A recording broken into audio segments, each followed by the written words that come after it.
bahwa musyrik itu orang yang memecah belah agama. Ya kan?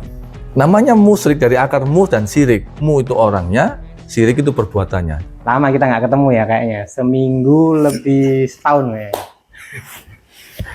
Aku sibuk bikin video tentang sosial eksperimen, konsepnya temanya tentang firman Tuhan. Jadi aku bahas di situ, aku bahas tentang kemusyrikan yang secara umum orang paham itu beda, Bang. Contohnya kayak gini, videonya kayak gini. Coba. Nah, ya kayak ke dukun-dukun ya. Musyrik itu mempercayai hal yang berlawanan dengan agama kita. Misalnya kayak bisa jadi ilmu kitab. yang di video tadi kan. Jadi mereka itu memahami secara umum itu, kalau menurutku itu kesalahpahaman spiritual. Cuman saya nggak menyalahkan secara garis besar, maksudnya secara garis besar itu nggak salah. Memang itu bagian dari musyrik kecil sih. Ternyata yang mereka pahami itu beda. Menurut pendapat abangnya gimana? Kita bicarakan secara pendidikan, memang itu yang kita terima atau yang diajarkan oleh kadang guru, kadang yang membimbing kita, memang benar seperti itu. Tapi itu kan secara umumnya, bisa dikatakan musyrik secara umumnya.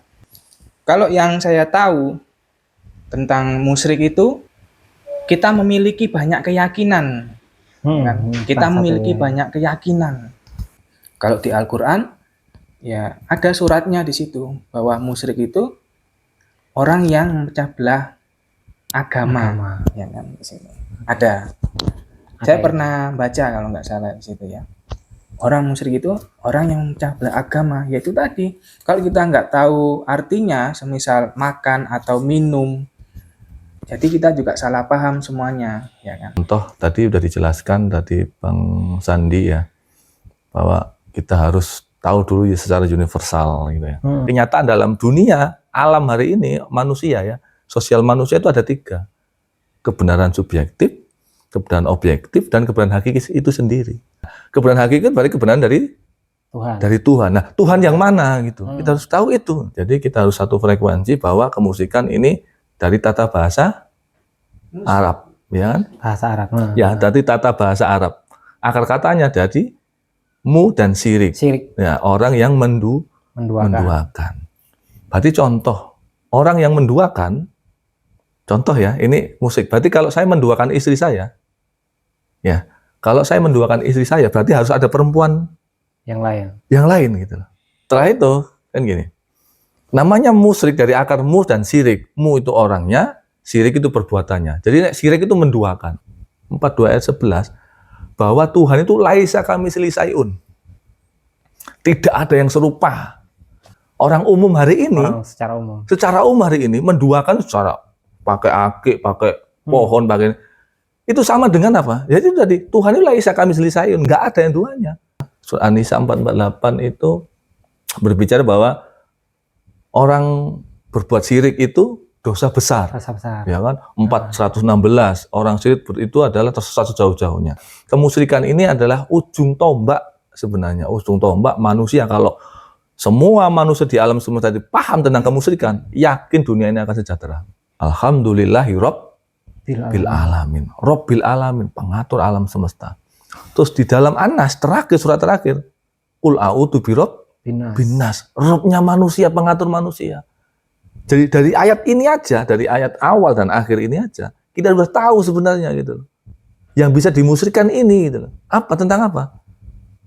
Tentang kedudukan Tuhan sebagai pengatur. Yang bisa dimusyrikan oleh manusia itu ya itu tadi. Ada Rob binnas, harusnya ini Rob alam, Rob Tuhan yang semesta alam ini, jawantahkan menjadi Robnya manusia. Nah, tapi hari ini di surat 30, 31, 32, 40 ayat 4 ayat 60 di situ semuanya mengaku beriman kepada Allah, tapi hukum-hukumnya sebagai pengatur dirinya sendiri pun itu hukumnya manusia yang dipakai. Pakai undang-undang yang lain misalnya. Iya, pakai undang-undang yang lain. Disitulah kita tahu nanti kemusyrikan kita akan paham kemusyrikan sebenarnya seperti apa. Nah, ini sementara penjelasan dari video yang saya bikin tadi. Bisa di komen, istilahnya mungkin ada pendapat lain ya yang lebih paham ya tentang pembahasan musyrik hari ini. Jadi kita sampai di sini dulu, nanti kita lanjut di episode berikutnya. Paham, karena video yang saya bikin ini ngelawan arus. Kalau dari TikTok itu kebiasaan kan orang-orang itu video yang hiburan-hiburan aja, yang lucu-lucuan. Ya, kita sedikit mengedukasi lah.